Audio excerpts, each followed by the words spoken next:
Welcome to the San Diego Business Journal's Community of Business podcast, covering all of the vibrant business activity in the greater San Diego metropolitan area. And now, here are your hosts, Kevin Leap, publisher, and Jeff Clementson, editor-in-chief. Hi, this is Kevin Leap with the San Diego Business Journal. I'm the publisher and wishing you happy holidays. And thank you for joining us here on our Community of Business podcast. And I'm Jeff Clementson, editor-in-chief of the San Diego Business Journal. And today we are joined by Matt Gates, president of Erickson-Hall Construction Company. Welcome, Matt. Thank you. I appreciate being here.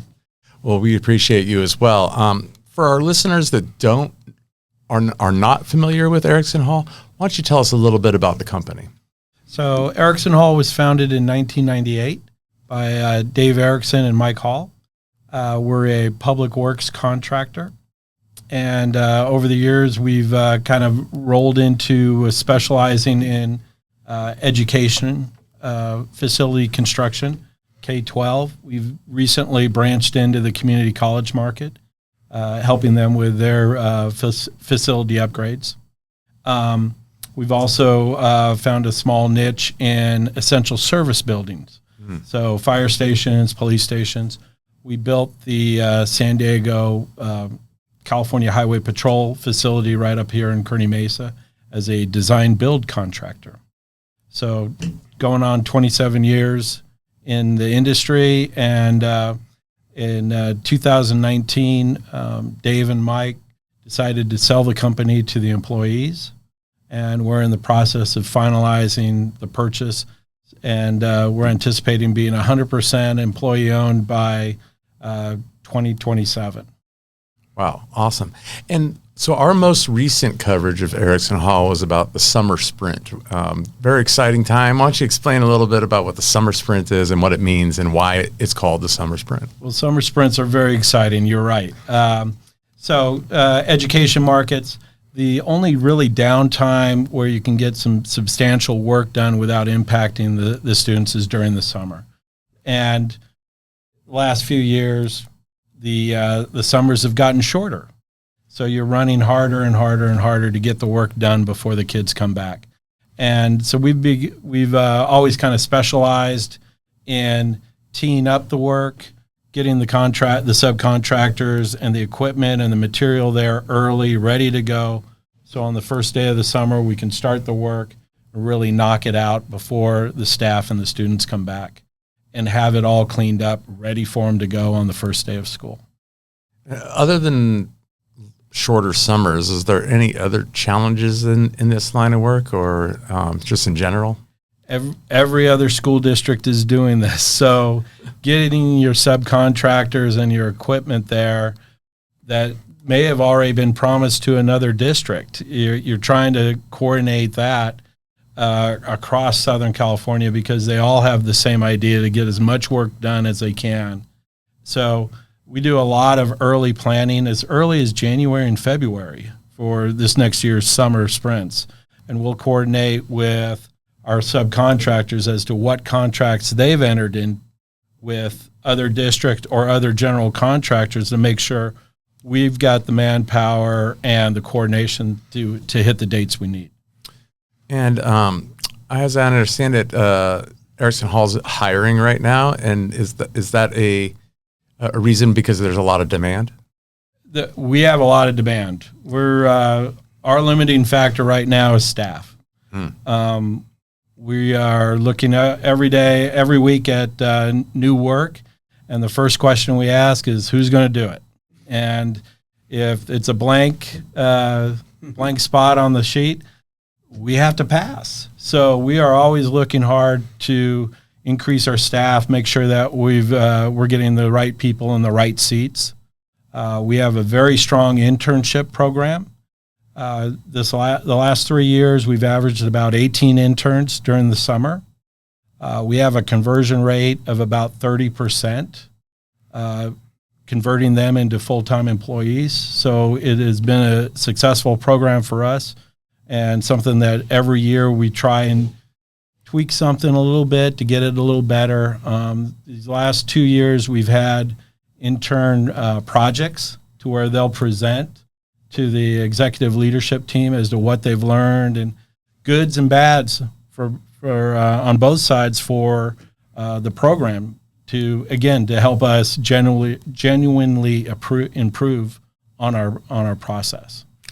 And I imagine that being in education, you probably partner with schools and community colleges to help find some employees. Absolutely. So, we've been very fortunate with San Diego State, UCSD, Cal Baptist, Long Beach Unified.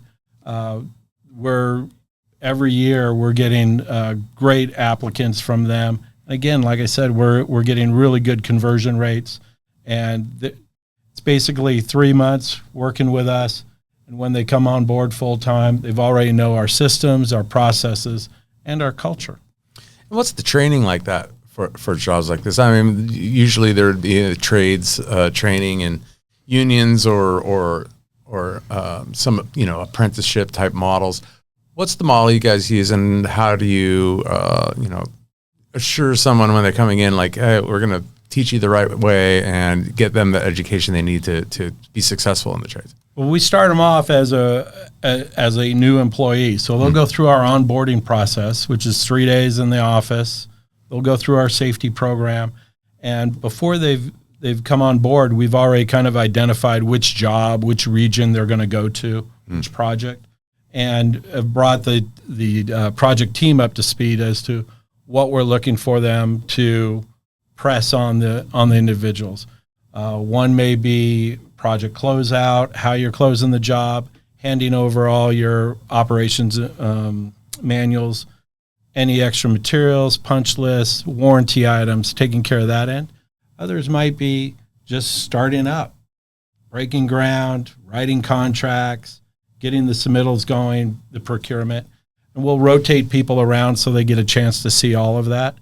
And then again, we bring them in for special events and ask them questions on what they're seeing. And then sometimes we'll switch them around a little bit. But typically we've got a game plan before they show up as to what we're going to have them do. A couple of our engineering interns have come back to us and said, oh, we've got a long winter break. We'd like to come back. And this time I want to be a superintendent. And we'll hand them a job that's active to where they can shadow the superintendent and kind of see the coordination side of it and the scheduling side and walking the site and coordinating with the subcontractors and get that feeling. And that's actually been a real home run for us. Getting great quality construction management degree individuals wanting to roll into a superintendent role has just been awesome for us. So what kind of qualifications and qualities are you looking for when you do hire someone? Is it they need to be in construction management in school? Are there people fresh out of high school that could come on? How does the hiring work, and what are you looking for when you find someone to come? Biggest thing is they need to be engaged, enthusiastic. We can teach people how to build. Mm-hmm. We really can. If you're engaged and you're enthusiastic and you want to learn, that's been huge for us. And we'll take the time and walk you through our process and get you up to speed. The kids that are wanting to go into superintendent roles, they're super excited. They love the communication and the coordination with the subcontractors on a personal basis. You see kids these days, and even our folks, they want to text, they want to email, they don't want that phone call, that personal relationship. These kids are out there in front of the subcontractors helping them be successful, and they really take off and flourish with that opportunity. And if they're enthusiastic, we can teach them how to build. That's amazing. And I think you had mentioned before that you had some really quality applicants now. Is that like an improvement, and why do you think that is? We've done a couple things. And yes, you're right. The level of quality of our applicants have really risen over the last few years. We've been very active on social media and our branding and getting our message out. And that's been a huge help for us to get those applicants know who we are. We've always been we consider ourselves a small family business, and we've had that little bit of mentality even as we've gone through the ESOP transition. We want to get out a little more, get our message out, and that's beginning to get out there with our social media presence.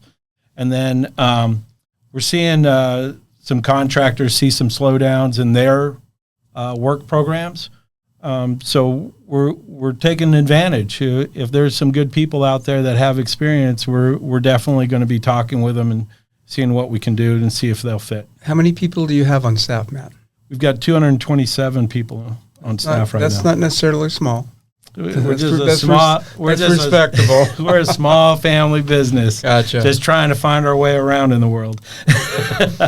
Like all of us.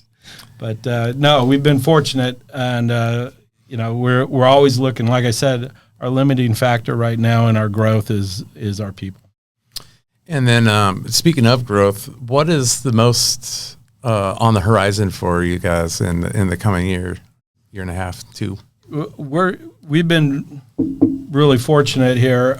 We're booked for the next year already for our backlog. So we're looking a year and a half out before boots on the ground.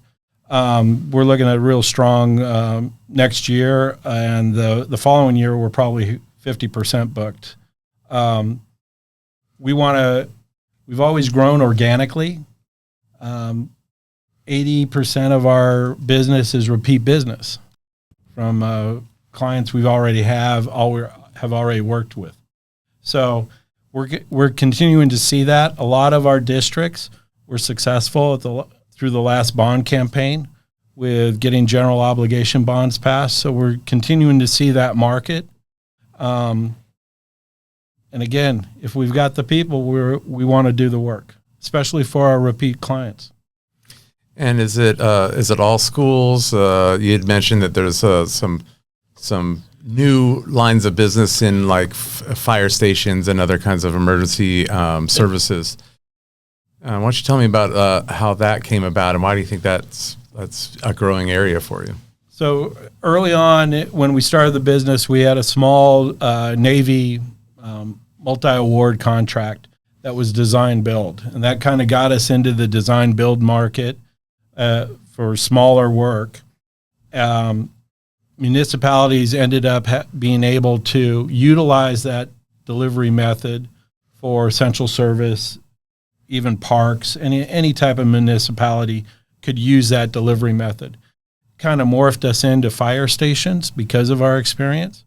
We've probably built 50, 60 fire stations over the years.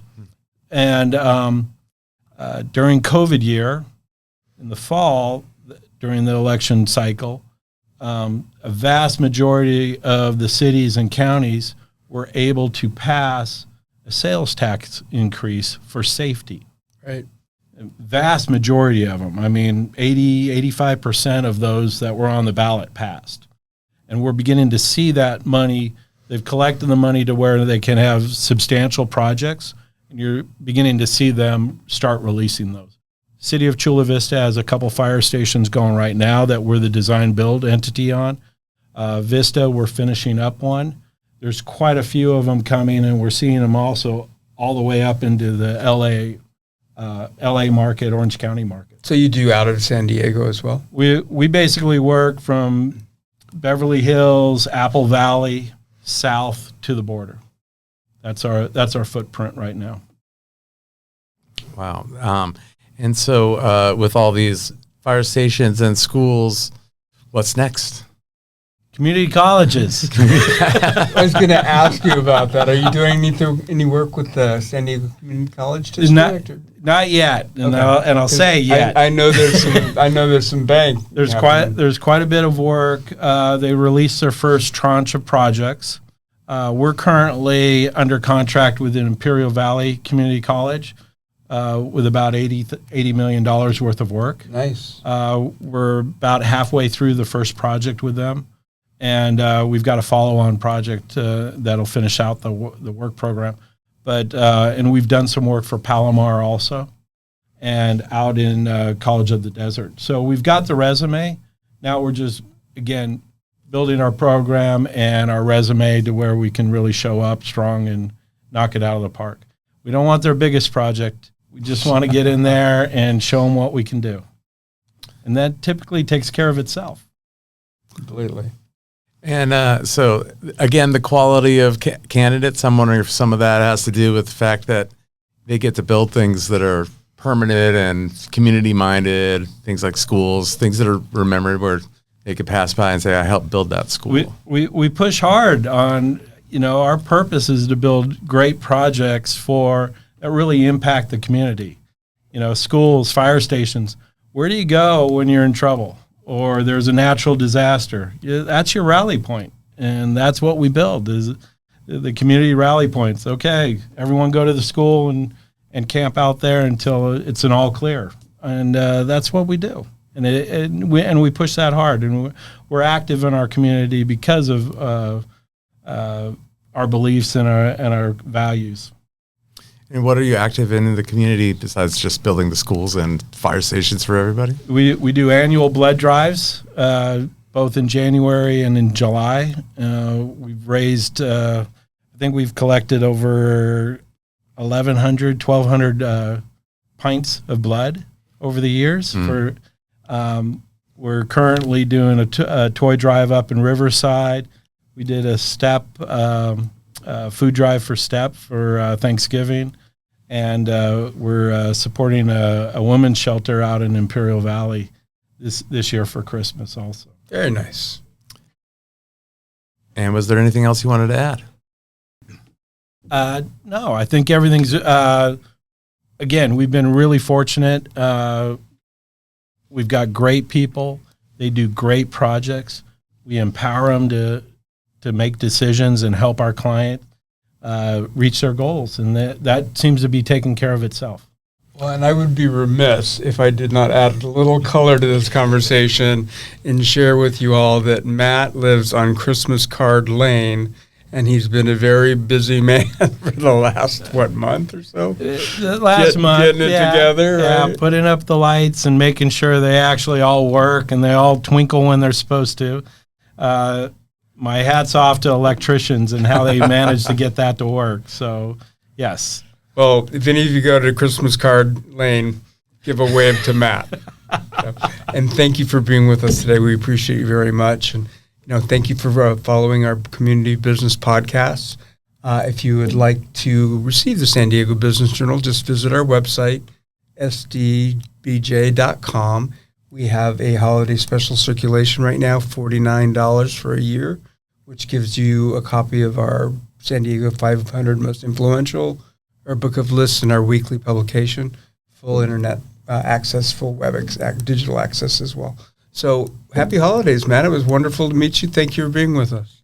I appreciate the time. This was great. Thank you, Matt. Thank you. This has been a podcast from the San Diego Business Journal, the community of business. Keep watch on the journal's website, sdbj.com, for this and other podcasts, past and future. Copyright San Diego Business Journal, all rights reserved.